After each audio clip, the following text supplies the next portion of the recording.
అమరావతి ఆంధ్రుల కలల రాజధాని, అలనాటి సంస్కృతి ఆధునికత ఉట్టిపడేలా నిర్మిస్తున్న అద్భుత నగరం. సమస్యలన్నీ తొలగించుకొని చకచక అడుగులు వేస్తుంది. 5 ఏళ్ల పాటు ముళ్ల పొదలతో నిండిన ప్రాంతం జంగిల్ క్లియరెన్స్తో చక్కగా కనిపిస్తోంది. అమరావతికి గుండెకాయ లాంటి సీడ్ క్యాపిటల్ నిర్మాణానికి సర్వం సిద్ధమైంది. ఒక్కసారి మొదలైతే ఆటంకాలు లేకుండా పనులను పరుగులు పెట్టించేలా పక్కా ప్లాన్ రెడీ అయింది.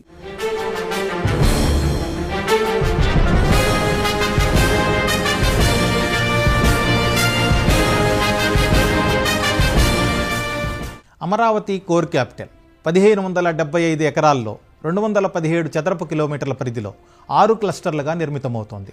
Singapore master plan, Norman Foster డిజైన్లతో అమరావతి రూపుదిద్దుకుంటోంది.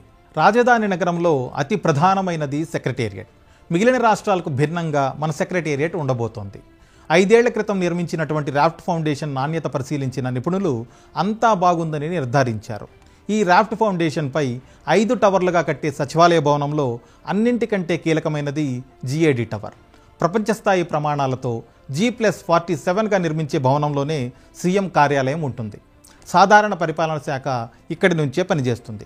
మిగిలిన 4 టవర్లు G+39గా వస్తాయి. మంత్రులు, సెక్రటరీల ఛాంబర్లు, HODలు సహా ప్రభుత్వ ఉద్యోగులంతా ఈ టవర్లలోనే కొలువుదీరుతారు. రాకపోకలకు వీలుగా టవర్ల మధ్య ఫుట్ బ్రిడ్జ్లు ఏర్పాటవుతాయి. 5 ఐకానిక్ టవర్ల నిర్మాణానికి దాదాపు 4,689 కోట్లు ఖర్చవుతుంది. రాష్ట్ర సచివాలయం తర్వాత మరో ముఖ్యమైన నిర్మాణం అసెంబ్లీ. ఇది నీటిలో తేలియాడుతున్నట్లు అత్యంత ఆకర్షణీయంగా ఉంటుంది. శాసనసభ జరుగుతున్నప్పుడు కార్యకలాపాలకు ఎలాంటి ఇబ్బంది లేకుండా ప్రజలు నేరుగా చూసే అవకాశము ఉంటుంది. అసెంబ్లీ భవనంపై 250 మీటర్ల ఎత్తైన స్పైక్ రాజధాని అమరావతికే హైలైట్. దీనిపై నుంచి రాజధాని నగరాన్ని చూసేందుకు అనువుగా ప్రత్యేకమైన ప్లాట్ఫామ్స్ నిర్మిస్తారు. 104 ఎకరాల్లో G+3గా తయారయ్యే అసెంబ్లీ భవనం స్పెషల్ అట్రాక్షన్గా నిలిచే భారీ స్పైక్ నిర్మాణానికి 768 కోట్ల రూపాయల వ్యయమవుతుంది. సెక్రటేరియట్, అసెంబ్లీ తర్వాత మూడో ముఖ్యమైన నిర్మాణం హైకోర్టు. 42 ఎకరాల విస్తీర్ణంలో 55 మీటర్ల ఎత్తుతో హైకోర్టు కాంప్లెక్స్ వస్తుంది. అమరావతి చరిత్ర, బౌద్ధం విశిష్టత తెలియజెప్పే అద్భుత కట్టడంగా తీర్చిదిద్దుతారు. బౌద్ధ స్తూపం డిజైన్తో G+7గా నిర్మించే కాంప్లెక్స్లో మొత్తం 37 కోర్టు హాళ్లు ఉంటాయి. ఇది పూర్తి చేయడానికి 1048 కోట్లు అవసరమని ప్రభుత్వం అంచనా వేసింది.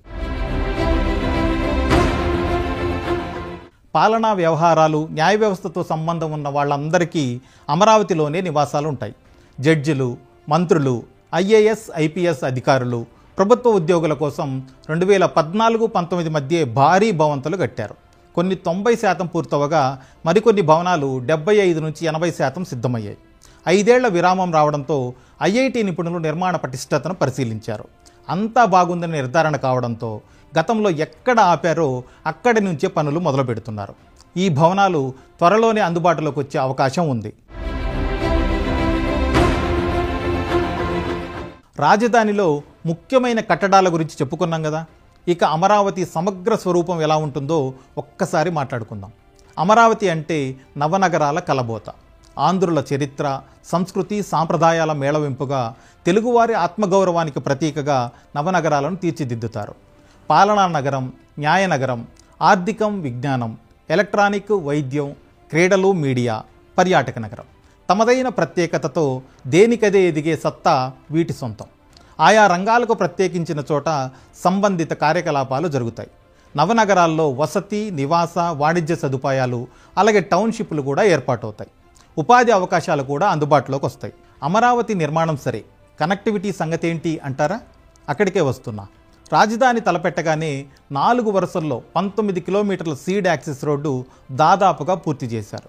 అవసరమైతే విస్తరించే అవకాశమూ ఉంది. నవనగరాలను కలిపే ప్రధాన రహదారులను తూర్పు నుంచి పడమరకు, ఉత్తరం నుంచి దక్షిణానికి గ్రిడ్ మోడల్లో నిర్మిస్తారు.